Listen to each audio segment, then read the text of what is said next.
This is Prep Period, an all-sports podcast by the Ventura County Star and the people at VCS Press.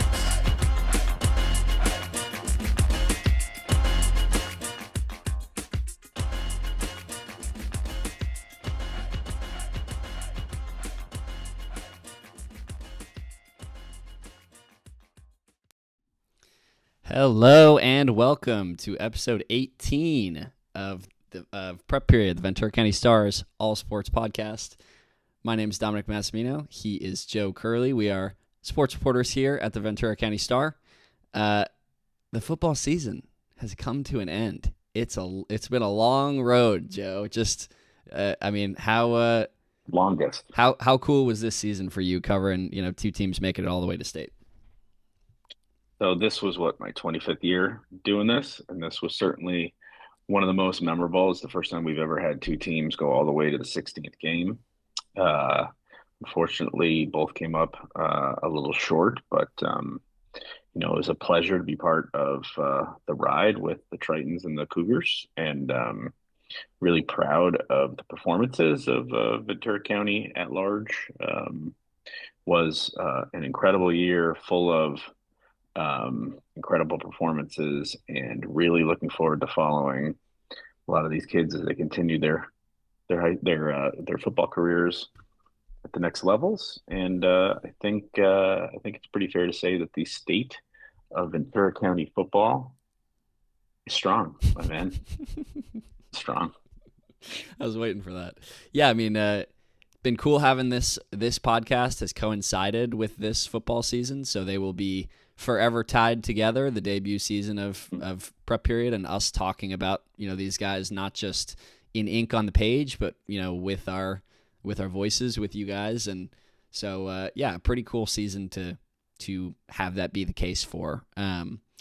Let's go through and talk about these games. Let's talk chronologically. So rip the Band-Aid off. Yeah, rip the Band-Aid off. So anyone who follows our work knows what we're gonna talk about, what we're gonna say. I think Joe and I think we did a good job of kind of summing up what happened in these games. So Friday night, I'm at Fullerton Union High School District Stadium down in Fullerton for Ventura to play St. Ignatius, the West Catholic League, or what's the name of the league? Yeah, West Catholic Athletic League, I believe, is the full. In the Bay Area, they use Athletic League a lot. Yeah, very a powerhouse league in the Bay Area for football, and yeah, St. Ignatius showed it in this game. They end up taking down Ventura, ending the incredible season for the Cougars, the deepest run they've ever made in a 42-35 victory. The story of the game is this Ventura team. Joe, you've spent a lot of time with them this year. I've spent a lot of time with them this year. We've seen them play a lot. They weren't themselves in this game. There were, just so many mistakes, so many errors. It's the lead of the story. This is a team that's executed at such a high level throughout the postseason. They just were building momentum every week after a slow start to the year, and just were uncharacteristically, they had some blunders. That's the best way to say it. Do you have a thought? No, I think, it's difficult for us because, as community journalists, as journalists who cover high school kids, we're trained. I especially was trained, not really to point fingers. You cover, my boss, Larry Ames, taught me, you cover a baseball game and the shortstop makes an error. You don't essentially write Jack made an error, But I think, in the big moments, I thought it was really, you had an increasingly difficult job putting together that story I don't think you could tell the story without mentioning the mistakes, because, I think, everybody's last high school football game is something they remember forever. Everybody's state championship, a championship game is something you remember forever. And so, what happened on Friday night, I'm sure, is going to be the topic of a conversation in those, among those families forever. And it's going to hurt. And, because I know that Ventura feels like they could have won the game. I'm sure a lot of them feel like they should have won the game. And without kind of the mistakes, they would have won the game. But that's what a championship game does. The team, a lot of times, the team that makes the fewest mistakes wins. And, I think in both, what concerned me going in, even though I picked both of our teams to win, because we're not going to get to week 16 and I'm not going to pick our teams. But I think the thing that concerned me going into from both teams' perspective is that I thought St. Ignatius had played a schedule that was tougher than Ventura. They come out of that tough league. They played better teams. They were used to playing teams that were good, even though they got whooped by better teams, Mm. right? So even though Ventura had the better record, St. Ignatius had been on the field against better teams. And I think that's also the case when we'll get to Pacifica, where the thing that concerned me about Pacifica was that they were playing a team that had been to the state championship games the same years that they had been, Mm. but they had been at a higher level. So I think in both games, both of our teams were kind of punching up. But I'm sure Ventura is disappointed with the way that things, because if they play their normal, if they you take away those mistakes, I'm sure they feel like they win the game. Yeah. Coach Garcia says after that game, it felt like we were on our back foot the whole game. It felt like we were kind of on our heels. And, Ventura has been great this postseason when they've been the aggressor, when they've been the one applying pressure to other teams. And you have to imagine that That's what they did. yeah, you have to imagine that the reason they're feeling like they're on their back foot is just those uncharacteristic mistakes that came up to bite them. I mean, it starts on the first drive of the game. Derek Garcia looks like, looks like Houdini out there, escapes the pocket for a couple of huge runs. We tweeted out one of those videos. He I think he hit the spin, whatever the spin button is in Madden. He hit it like 4 times in a row. It's circle. Yeah. It's got to be circle, isn't it? I don't know. And spins out of tackle, gets like 25. He runs again to get them, down into the red zone. And then, Ventura fumbles on the 5-yard line. St. Ignatius recovers. It's one of those big momentum swing plays that Ventura was doing to other teams this season. Like, you look back at that Ventura Moore Park game, the blocked field goal on that opening drive, the first time they played in league, a first drive kind of play takeaway that changes the dynamic of a game. They're on the losing end of one of those to start this game, and no mistake was bigger than those back-to-back penalties for having 12 men on the field to start the fourth quarter. St. Ignatius is trying to punt away. It's 4th and 11. Ventura needs to let them punt away the ball and get possession, and you have a chance to tie the game back up. And they give up one. It's 4th and 6. They give up another. It's 4th and 1. St. Ignatius goes for it on 4th and 1.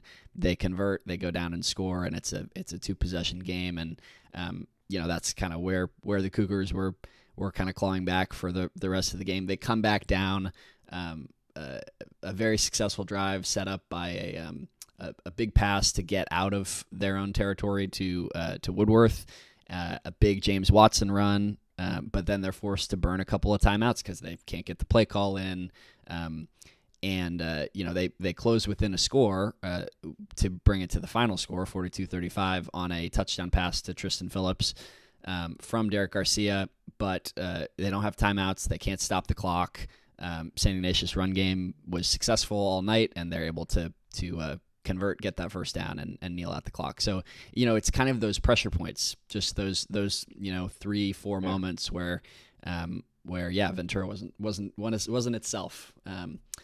The one of the silver linings of this game, if you can call it that, was the history made by senior receiver Jack Cunningham, moved into 3rd place on the state all-time list for receiving yards in a single season. He finishes with 2,141 yards this year and 27 touchdowns on 124 receptions. Just an incredible year for him, an incredible year for Derek Garcia at quarterback, an incredible season for Tristan Phillips at linebacker. Those three kind of the core of that Cougars senior group that's moving on to play in college, but has done so much for this program. The most kind of gut-wrenching quote that I got was from James Watson, the transfer running back, who had an excellent game, an excellent second half of the season once he was playing after the sit-out period. He says, those guys are my big brothers. If I had them all right in front of me right now, I would just say thank you for everything they've done for us. And you have those those younger guys, Watson, Savage, coming back. Hopefully they learn from the experience and kind of keep that that legacy going. Yeah, 2141, that's the number. He has reset, the elite, what it means to be an elite receiver in this county. We've had Shane Rosenthal and Jack Cunningham essentially simultaneously, and they've set the new standard with their great. Both of them had elite quarterbacks. Both took advantage of their opportunities, and I hope they both go on to long careers. I think both of these games come down to, and we'll get to Pacific in a second. Both of these games come down to a fourth down talking point.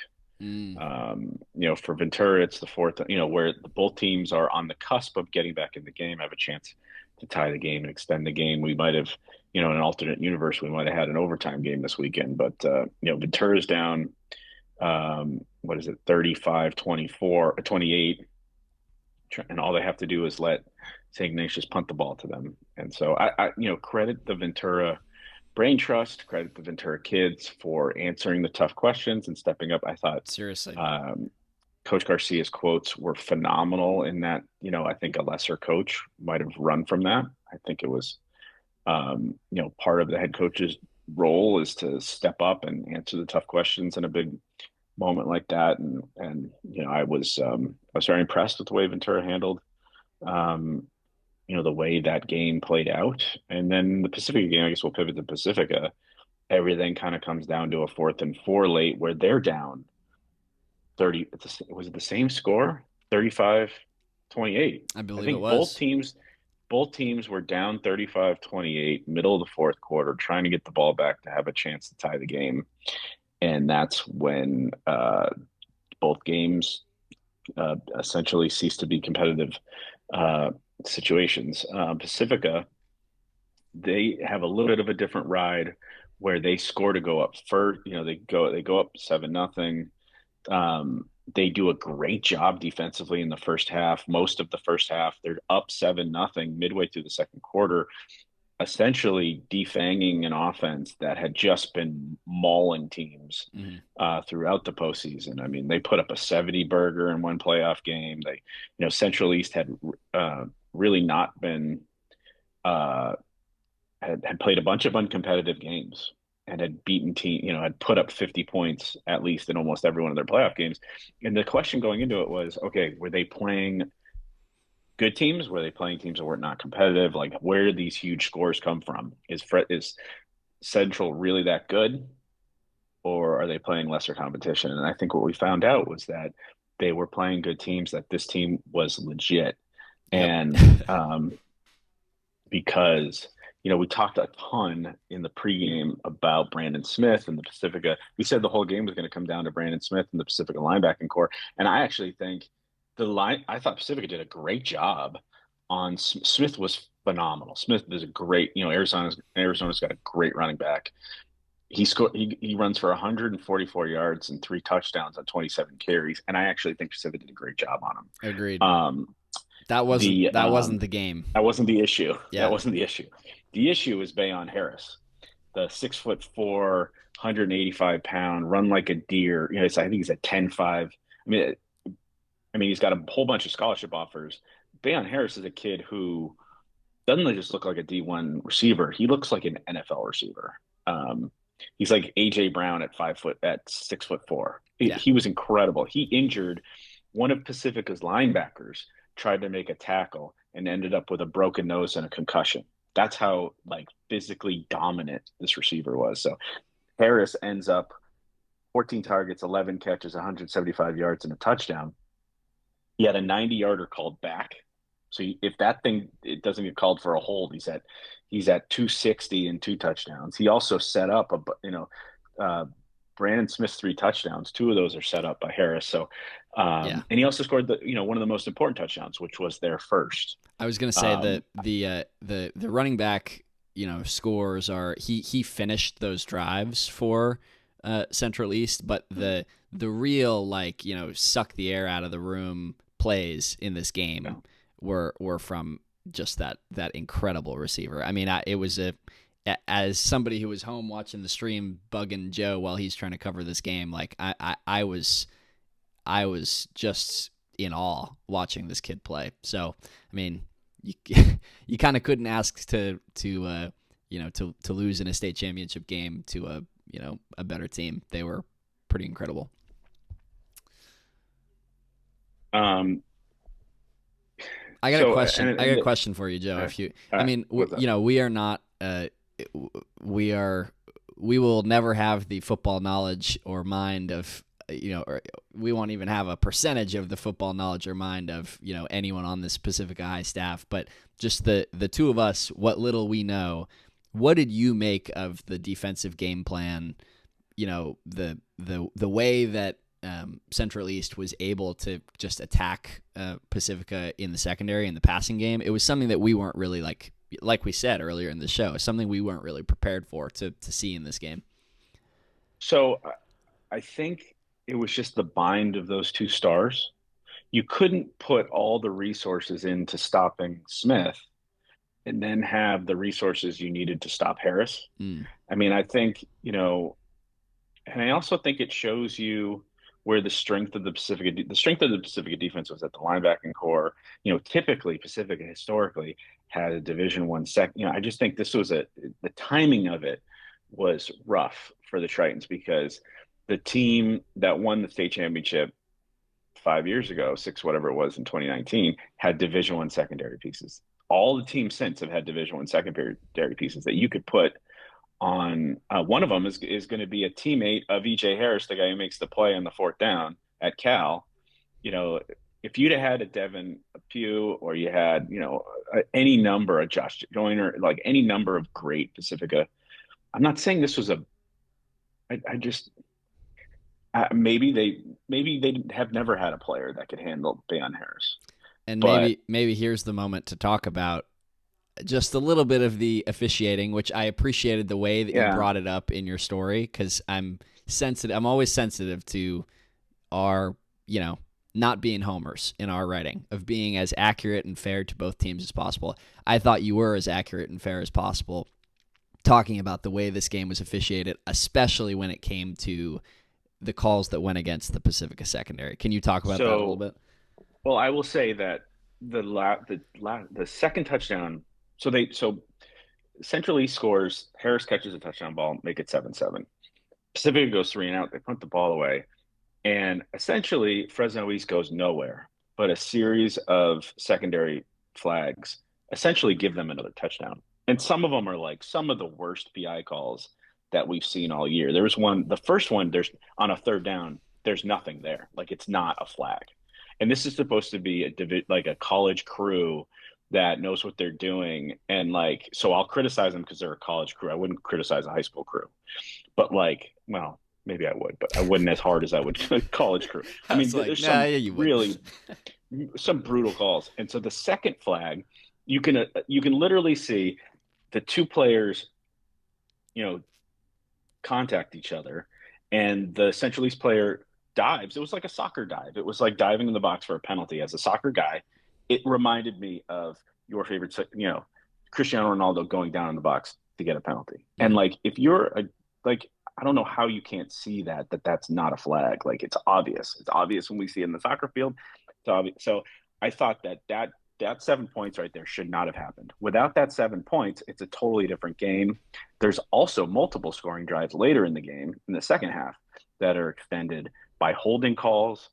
There was one. So, and I'm talking with, I know the other reporters, and we're talking this through, and the general consensus was that I wasn't being a homer, that a lot of those calls were really rough on Pacifica. But some of it is that there is an element there where you're trying to defend the undefendable, and you Mhm. have to do anything. Some of those were holds, some of them were PIs, but I think on the whole, it started really poorly, and I think it got worse. And I think it kept Pacifica from really. It's going to change. I've talked to Coach Moon already. It's going to change the way that they play defense and prepare for these type of games in the Yeah. future. They already have a plan um, for what they're going to do in the future in these games that are going to be different when. And I think this Pacifica secondary did not have any. It's hard to go from having no issues all year to like having to play a team like this. So I'm not going to criticize the Pacifica secondary because they had a great year and they just came up against a team that was that had multiple Division One receivers, including one that I swear, if Ban Harris isn't an NFL player, it's not going to be on talent. He's Yeah. got NFL talent. And then we haven't even talked about each. They lose the game. It's 4th and 4. Because of an They're like we said, incredible catch. That was not like that was fate, not a routine catch. the fateful 35-28 situation where Pacifica needs to get one more stop to get the ball back, have a chance to tie the game. There's like, what was it, 6 minutes left. It's in my story. And they, to be honest, it was 1st and 25. There was a holding call. So we talked about the evenness of the refs. There was a whole bunch of holding calls on Pacifica going into this game, thought that they were going to be able to win up front. Now they didn't win up front. I don't think in either direction, but there was a lot of holding calls Mhm. that put Central East in the holes when they weren't able to score points earlier in the first half, earlier in the game. A lot of that was because they were in a hole because they had a bunch of holding flags. So there's one team was getting holding calls in the secondary, one team was getting holding calls on the offensive line. So in that regard, in my story, I think it ended up canceling each other out and being fair, and probably the right team won the game. But it gets to a sticking point at 4th and 4 at the very end of, in the middle of the fourth quarter, where Pacifica forces, in that secondary, forces Central East to make one of the greatest plays I have ever seen in a clutch spot, not even in high school, but anything.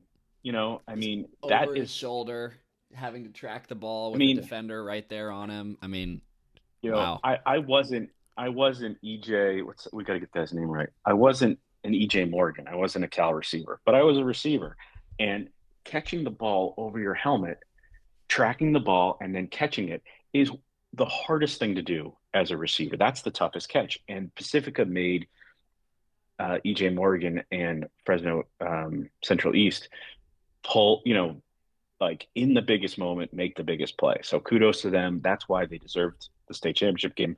And you got to tip your cap because, I mean, you got to see the highlight of that play. And it I was an mean, unbelievable play and how about the cojones on Coach Biggs on to throw the fourth and ball. four to throw? I mean, all credit to Jelani Dipple, the quarterback for Central East. I mean, he had an incredible year. He had a bunch of incredibly clutch plays in this game, but they had some trouble kind of timing up, especially on like it wasn't a go ball that EJ catches there, but they had some trouble timing up a couple of overthrows, a couple of underthrows, and he sits there in that biggest moment and he trusts his quarterback to make that throw, and like that's more power to him. It was an incredible play Yeah. and gutsy I mean, call.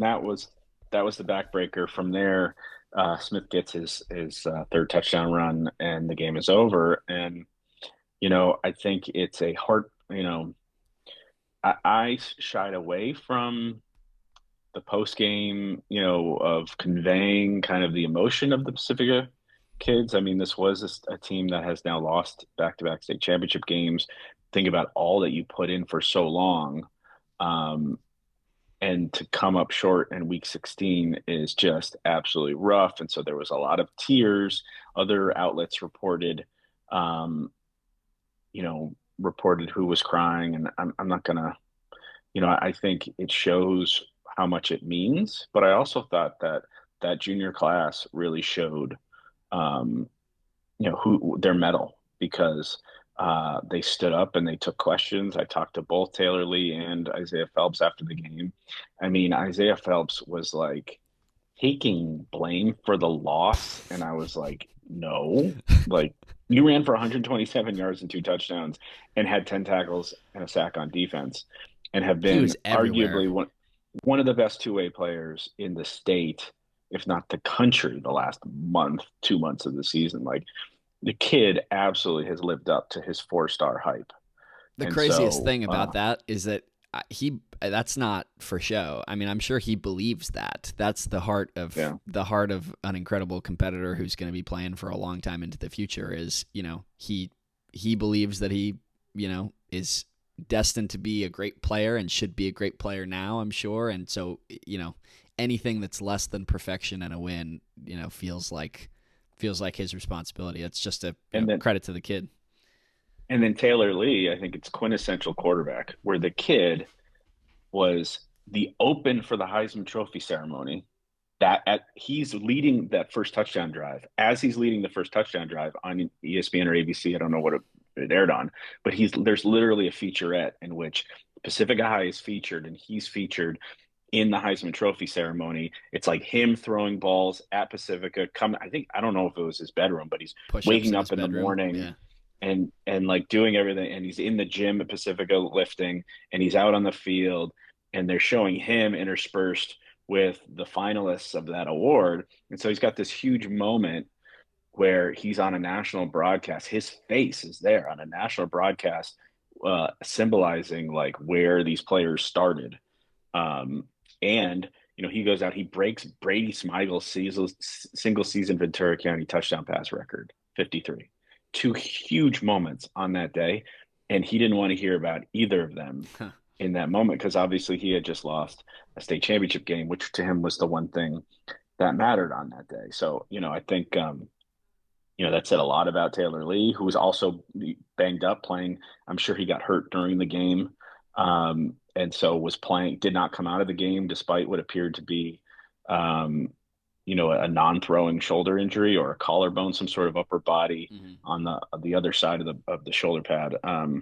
So I just think that it was a great game between two great teams, and Central East showed that they were the better team and had.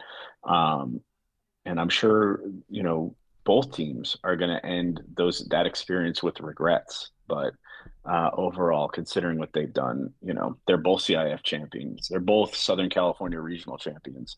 They both will have rings, rings on rings on rings. They just, in order to win a state championship, you know, it, there's a reason why it's, the toughest game to win because you're gonna play another team that deserves to win a state championship. So, um, anyway, Well put. kudos to the Tritons and the Cougars, and will it be really interesting to see who turns the page and what these teams look like next year.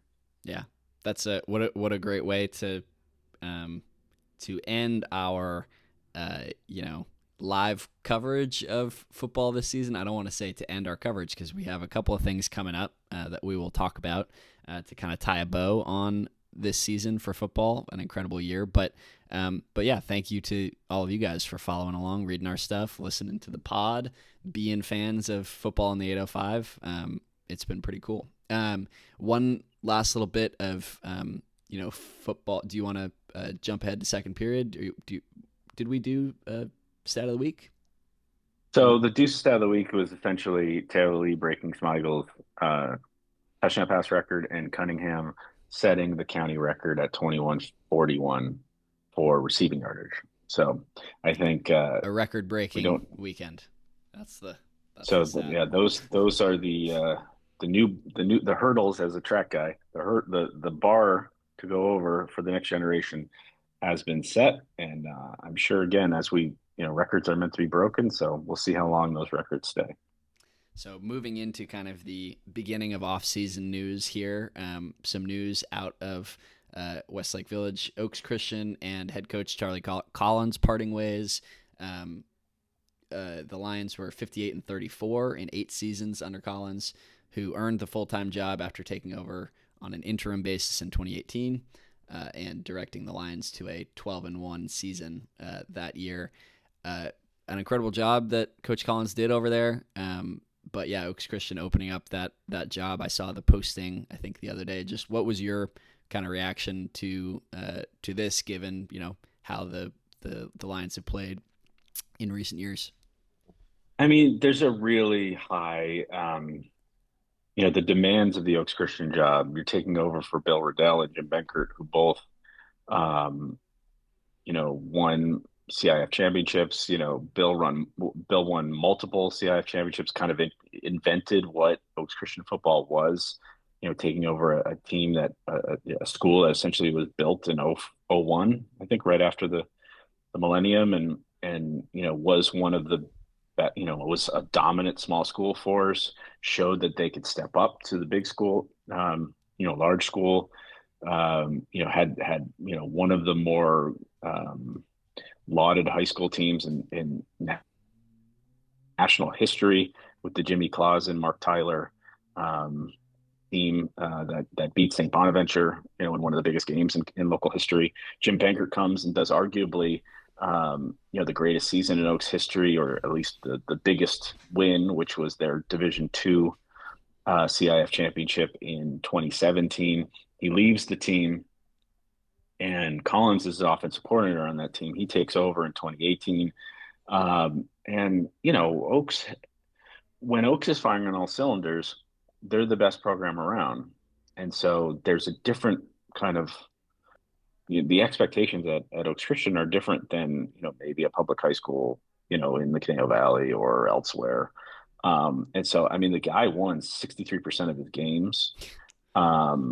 And this year they start, they're playing the toughest schedule around. They played Santa Margarita, which won the Open Division, is going to be the team of the year in the state. They played Sierra Canyon, who arguably was, also one of the best teams in the country. They're playing the best of the best, and so they start 1-4. They 1-5. They lose their quarterback. Their quarterback walks, and so it was a difficult season for Oaks. But even starting 1-5, they came back. They competed in the Marmani League. They make it to the semifinals of the section, and it's not enough. I mean, this is going to be interesting to see where they go. Who's the candidate? Is it going to be a local candidate? Is it going to be a national candidate? They said that they would be looking at both in the press release, announcing the start of their search. There's already been, people that are linking, interest with Mike Moon. Obviously, if you're going to have a local candidate, why not go for the guy that is the first coach in county history to go to 3 state championship bowls? So of course they would be interested in Mike Moon. You see the success of Westlake this year. Rick Clausen's a former Oaks Christian assistant coach. So on the record, both of those guys have denied interest to me, but who knows what's happening behind the scenes. It's a very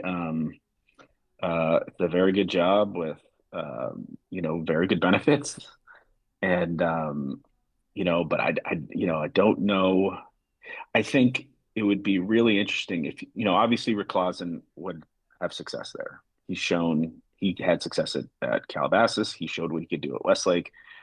I think, I've been told that he's happy at Westlake and tends to stay at Westlake. So, but I could see him having success at Oaks. I think if Mike Moon got hired as the coach of Oaks Christian, that would be trouble for every other program locally, because you're talking about somebody with huge ties to the West County sitting in the big private school powerhouse in the East County. So now, I don't know if it's a good fit for Mike. I don't know if he would, if that works for him there, but I could see the football wise, you're talking about somebody who would bring, think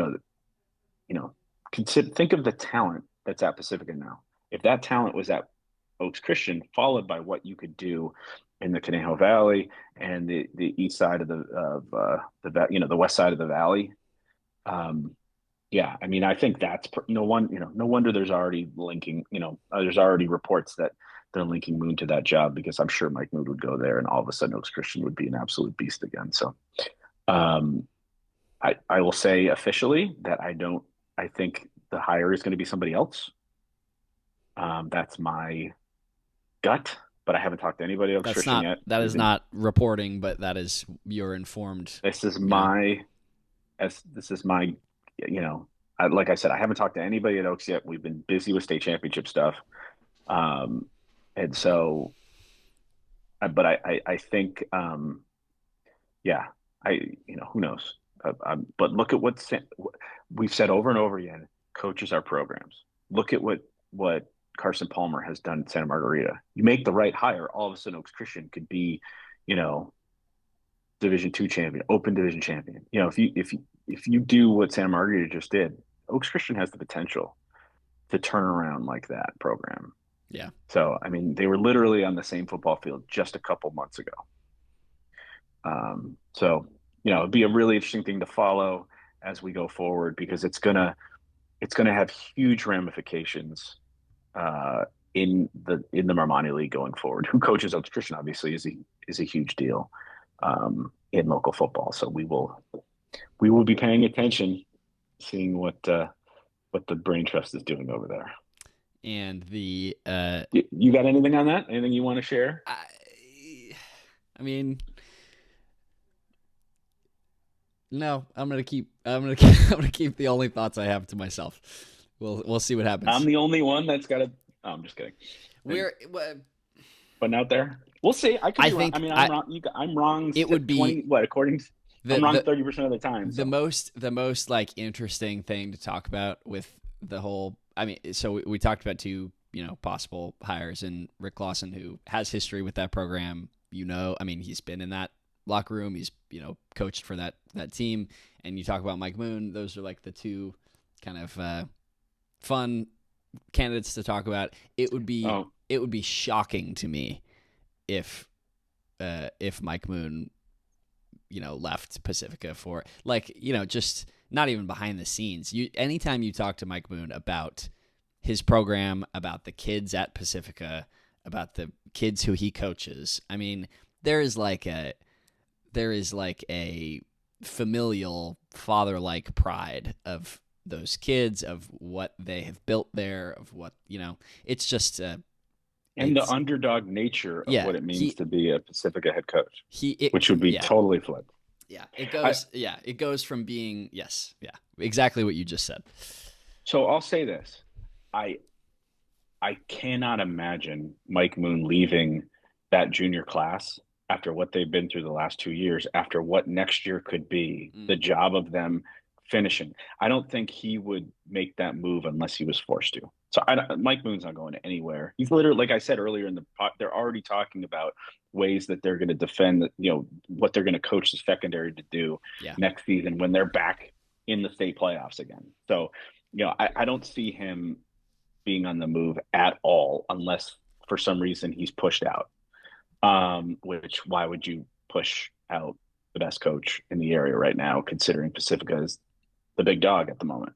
Yeah. I had another one. Yeah, you had a little, Tarek. Yeah. Tarek from SI and, our friend, former Moore Park College basketball player.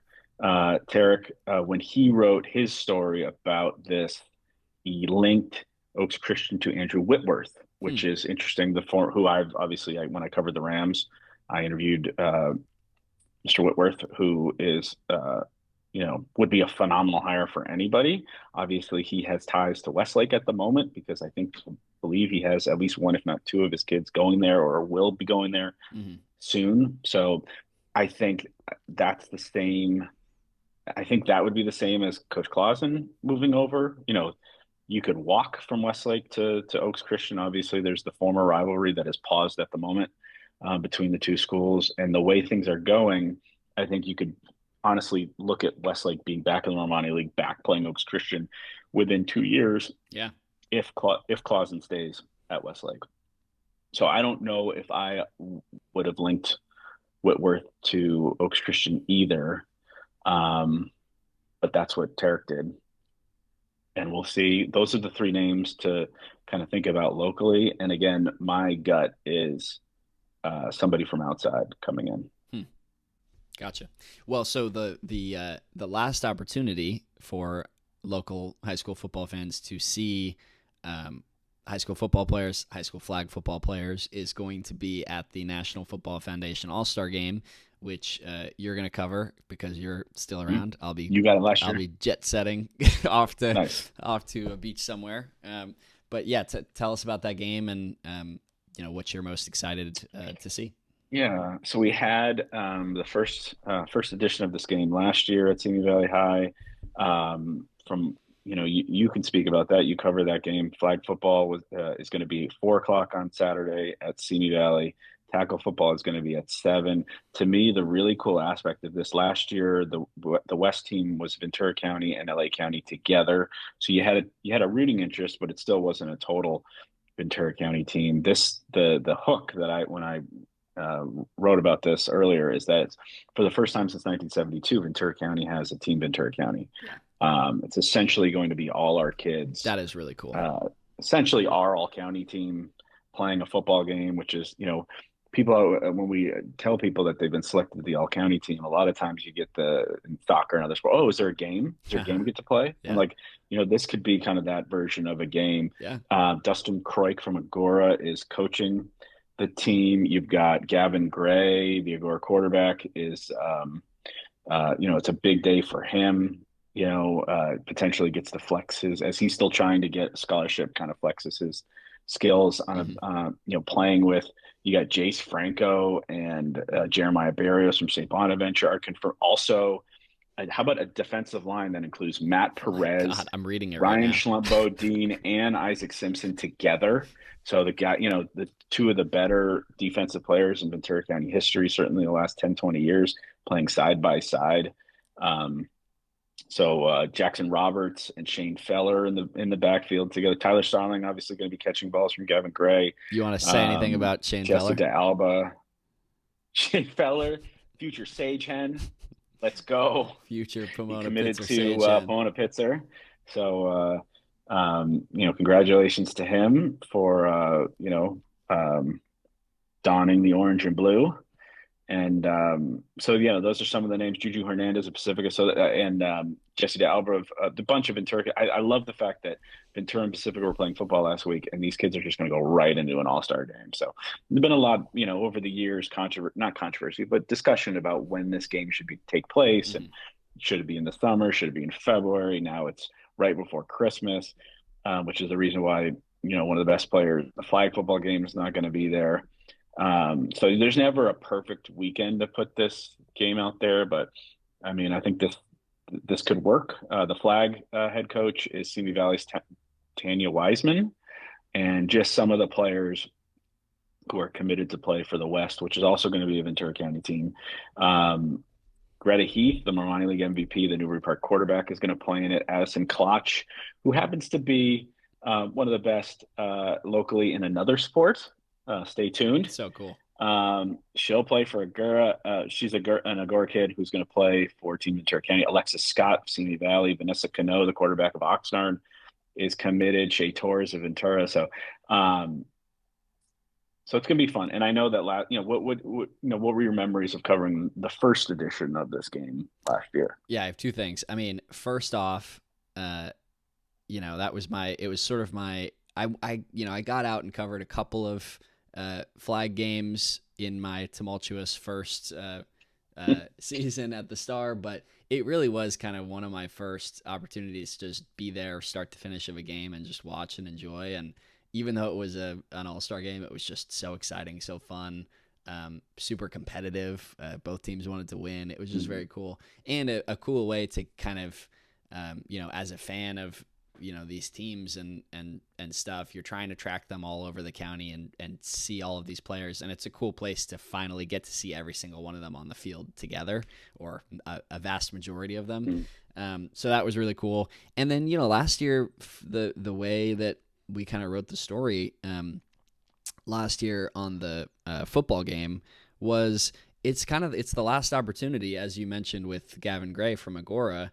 It's the last opportunity to kind of show off what you got and put on those pads one last time for the seniors, and it was the opportunity last year, really cool to see Ethan Lasekla play against big time Marmani League talent and stuff, and he shined in that game.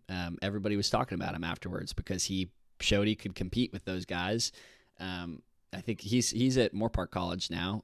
But he was it was unclear what he was going to do, if he was going to be able to play at the next level, because he'd been there were some D3 offers or stuff. Yeah. He had a lot of opportunity to pick through. And I think he was a running back this year mostly with the Raiders. So interesting. So that's like another fun aspect of it, is like seeing guys who don't necessarily get to play against each other. Although this year they'll be playing on the same team, so that's a different dynamic. But just getting to see those guys all together on the field and last opportunity to show out. And I have to remind everybody that, flag football is in its infancy, but you go out there. I was telling our player of the year doing my interview yesterday that, the first time I went out to that all-county, they didn't have CIF play the first year 2 years ago, and we had an all-county tournament to end the year, and I'm watching it, and it's just so entertaining and riveting and fun. Flag football is a heck of a good time. And these girls are pioneers because, like we said with Addison Clutch, many of them play other sports. And the sport has been uniquely embraced by the local, female athletic community. All of them are, so many of these girls are already big stars in their own sport. And then they add flag football, and they're just, I just think that, years from now, when flag football is this huge thing, and you've got, Notre Dame playing USC in flag football, and you've got the WNFL, which is all, by the way, coming. Yeah. It's all going to happen. We are going to remember how this sport came out of nowhere and just captured, girls' imaginations and changed the way, football was always a guy's sport. And now it's a sport for everybody. And, it's a beautiful thing when you watch them play, and it's fun and competitive and impressive, and it holds your attention, and it's all good. It's definitely worth the last year's game was worth the price of admission, and hopefully this year's is too. I'm sure it will be. Absolutely. 100%.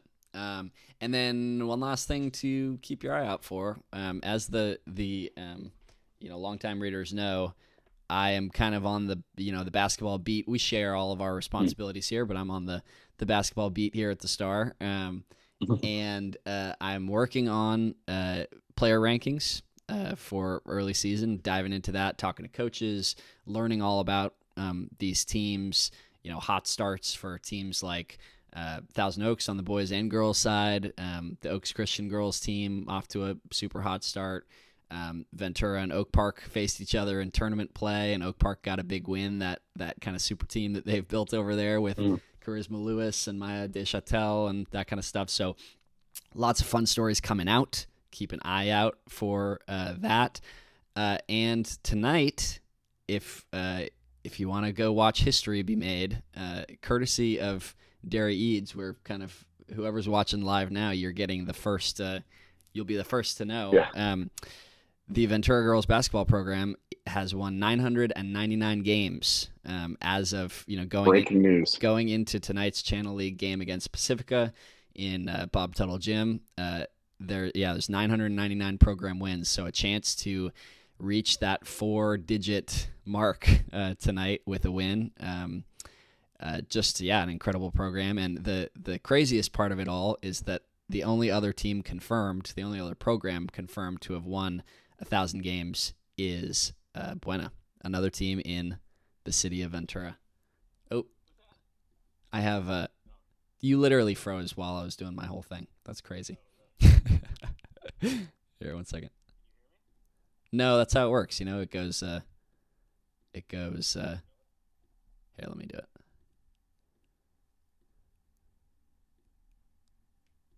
You're back. We've learned to do this We've learned to do this fast at here at prep period. Nice work. So yeah, I think you can just cut right to that. Yep. I think that was good. And then the Buena. So Buena is the only other program confirmed in the history of girls basketball in the state of California to have 1,000 wins in program history. So it says a lot about the city of Ventura. About the city of Ventura, about basketball in Ventura, about girls basketball in Ventura. You can take it a lot of different ways, but just pretty incredible. And as a diehard hoops fan, pretty cool to come to Ventura for this job and have that level of history. It's just so fun to write about. So come out tonight, 7 p.m. Come catch that game. I will be there to witness history myself. Come say hey. Joe, we got anything else? No, just congratulations to the Cougars and Coach Larson on getting to 1,000 wins whether it's tonight or whenever they win their next game. And that is, as somebody who has spent a lot of time at girls basketball games in the city of Ventura, it is, although it's an amazing stat, it is not a surprise. The great players, the epic games, the epic rivalry at the center of this. Ventura is a basketball town and is a special basketball town. As somebody who was born right next to where the Basketball Hall of Fame literally sits, it's a very special place, and I'm really excited to continue to follow basketball in Ventura County. Awesome. Everybody keep an eye out for upcoming all-county teams from the Star. Joe and I are grinding away on those, on our Player of the Year features. Find out who the Star has selected as the Player of the Year for all of these fall sports, for flag, for football, for boys and girls cross country, boys water polo, girls volleyball, girls golf, girls tennis. Good job, dude. I was waiting for you to trip up. Yeah, I saw that little glint in your eye. So keep an eye out for all of that. Keep an eye out for upcoming basketball coverage. Joe's going to be covering that All-Star game. Soccer coverage from Joe this winter. We're going to keep this podcast rolling into the winter season. Right. So follow along here. But yeah, I think that's it.